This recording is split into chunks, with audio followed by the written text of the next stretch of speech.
আচ্ছা শুনো, তুমি যদি বাংলাদেশের প্রধানমন্ত্রী হতা তাহলে কি কি করতে একটু বলো তো সবাইকে। আমি যদি বাংলাদেশের প্রধানমন্ত্রী হতাম, 2 বেলা বিরিয়ানি না খেলে কেস হতো।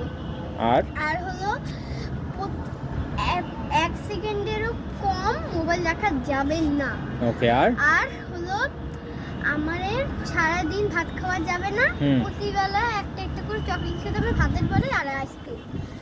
আর হলো আমাদের বাবা মার পড়াশোনা দেওয়া যাবে না, সারাদিন মোবাইল টিপতে হবে। সারাদিন মোবাইল দেখতে হবে? সারাদিন মোবাইল টিপতে পড়াশোনা হবে। দেওয়া তো একটু আগে যে বললি যে অল্প একটু মোবাইল দেখতে হবে। না, একটু আগে বেশি মোবাইল টিপতে হবে। আর সারাদিন বিরিয়ানি খেতে হবে? আর সারাদিন 2 বেলা বিরিয়ানি না খেলে কেস হবে। কেস হবে? তো তুই কত বিরিয়ানি আর খাস? বাবা মাদের একটা লোক রাখবো, যে লোকটা বাবার পুরো অফিসের কাজ করে দিবে। হ্যাঁ। আর একটা মেশিন রাখবো, যে মেশিনটা মায়ের সব কাজ করে দিবে। আর তুই কি করবি? আর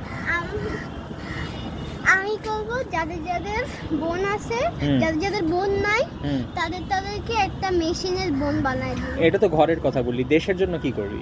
আমি আমার দেশের জন্য বলবো, আমাদের দেশের রংটা চেঞ্জ করবো। কালার চেঞ্জ করবি? কি কালার দিবি?